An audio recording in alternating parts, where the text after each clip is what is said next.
दोस्तों अगर आप लोगों ने इस वीडियो को प्ले कर लिया है तो इस वीडियो को ज़रूर पूरा देखकर जाना, क्योंकि आज की ये वीडियो आप सभी के लिए बहुत ज़्यादा इम्पोर्टेंट है, बहुत ज़्यादा ख़ास है। इसलिए इस वीडियो को जो कोई भी देख रहा है तो इस वीडियो को पूरा देखकर ज़रूर जाना और अपने दोस्तों तक इस वीडियो को लाजमी शेयर ज़रूर कर देना। तो दोस्तों आप सभी को जैसा कि पता है, पिछले दिनों MIM के चीफ असदुद्दीन अवीसी को लेकर जो कांग्रेस के नेता है इमरान प्रतापगढ़ी, उन्होंने असदुद्दीन अवीसी पर काफ़ी गंभीर आरोप लगाए थे और ये कहा था कि असदुद्दीन अवैसी बीजेपी की बी टीम है, बीजेपी के लिए ये काम करते हैं। लेकिन अब कांग्रेस के नेता राहुल गांधी ने भी असदुद्दीन अवैसी पर बहुत बड़ा आरोप लगा दिया है।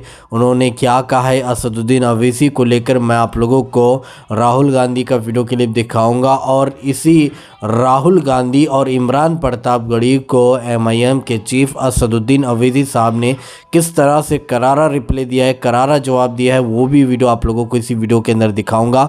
लेकिन वीडियो दिखाने से पहले आप सभी से रिक्वेस्ट करना चाहूँगा, प्लीज़ इस वीडियो को ज़रूर लास्ट तक देखिए और जितना हो सके इस वीडियो को ज़्यादा से ज़्यादा शेयर ज़रूर कीजिए। तो आइए सबसे पहले ये वीडियो क्लिप देखे फिर आगे बात करते हैं। लेकर 24 घंटा बीजेपी की मदद करते हैं। बीजेपी पैसे देती मंजलिस को। राहुल गांधी, तुम नहीं जानते हम लोगों को।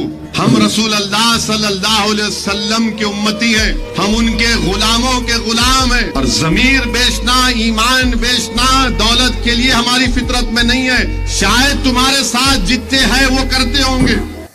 बीजेपी से पैसे लिए बोल रहे हैं तो याद रखो, आज अवाम में बोल रहा हूं मैं। रसूलुल्लाह सल्लल्लाहु अलैहि वसल्लम की मस्जिद नबवी में था मैं, जुम्मे की नमाज पढ़ के निकल रहा था तो एक साहब ऐसी बोले, मैं उनका हाथ पकड़ लिया, मैंने चलो रसूलुल्लाह सल्लल्लाहु अलैहि वसल्लम के सुनहरी जालियों के पास तुम खड़े रह के बोलना ये बात। तुम सुनहरी जालियों के सामने, आका के सामने खड़े रह के बोलना कि असदुद्दीन पैसे लिया। मिला चलो मेरे साथ, तुम चलो। बोला मिला इस बारगाह से बड़ी कोई बारगाह दुनिया में नहीं है, चलो आओ आका के सामने खड़े रह के बोलो तुम। और जो दुनिया में मेरे को बोल रहे तुमको अशर में ये बोलना पड़ेगा। अल्लाह होगा और तुमको ये इल्जाम लगाने वालों, तुमको अल्लाह के सामने बोलना पड़ेगा। तुम तैयार हो जाओ उस दिन के लिए। तुम मेरे को बोलते, अरे मुझे जुनून है मंजलिस को फैलाने का। क्या गुनाह है मंजलिस को मैं फैलाऊं? कौन सा गुनाह कर रहा हूं मैं? पैसे लिए। अरे तुम्हारी तरबियत पैसों के ऊपर हुई होगी, मेरी तरबियत ईसार और कुर्बानी पर हुई है। हमेशा हमारे मरहूम बाप और अल्लाह मेरी अम्मा को अच्छा रखे, हमेशा मेरी अम्मा सोने से पहले सिखाती थी, आज भी वही बोल कि अल्लाह पे नजर रखो, अल्लाह पे नजर रखो, अल्लाह से उम्मीद रखो। अरे हम वो सुन के जागो, होश में आओ, क्योंकि बिहार विधानसभा इलेक्शन 2025 में बिहार के रहने वाले मुसलमानों के साथ बहुत बड़ा खेल खेला जा रहा है।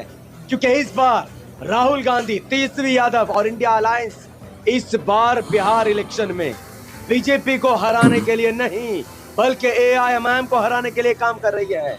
इस बार बीजेपी की सरकार ना बने इसलिए इंडिया अलायंस काम नहीं कर रही है, बल्कि किसी भी तरीके से AIMIM हार जाए, किसी भी तरीके से मुसलमानों की लीडरशिप और क़यादत खत्म हो जाए, उसके लिए इंडिया अलायंस काम कर रही है और बीजेपी को जीतने का रास्ता साफ कर चुकी है इंडिया अलायंस। अरे बिहार को उसका पहला मुस्लिम मुख्यमंत्री 2005 में ही मिल जाता अगर लालू यादव और RJD घमंड में ना आती और बीजेपी को उन्होंने सरकार बनाने के लिए छोड़ दिया और खुद सरकार नहीं बनाई ताकि मुस्लिम मुख्यमंत्री बिहार को ना मिले। आज की वीडियो अगर बिहार के लोगों तक पहुंच गई तो यकीन मानिए बिहार में ऐसा जनसैलाब उमड़ेगा, लोगों के अंदर ऐसा आक्रोश पैदा होगा कि फिर कभी भी किसी की हिम्मत नहीं होगी कि वह मुसलमानों की लीडरशिप के साथ खिलवाड़ कर सकेंगे।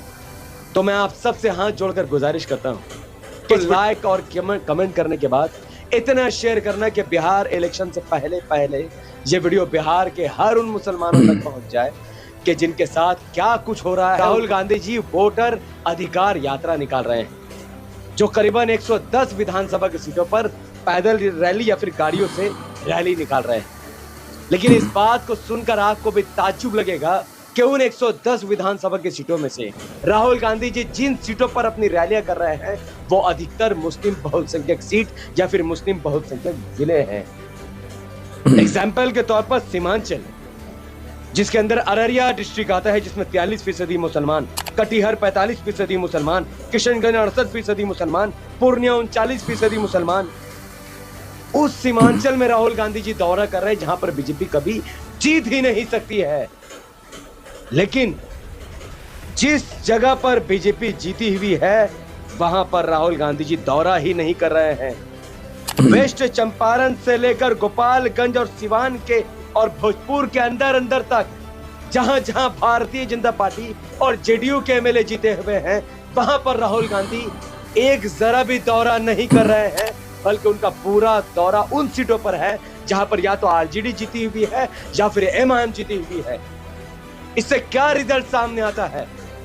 अगर इंडिया गठबंधन को सिर्फ बीजेपी हराना उनका मकसद है, बीजेपी को सत्ता से दूर करना अगर उनका मकसद है, तो राहुल गांधी जी की रैली सीमांचल की तरफ क्यों गई?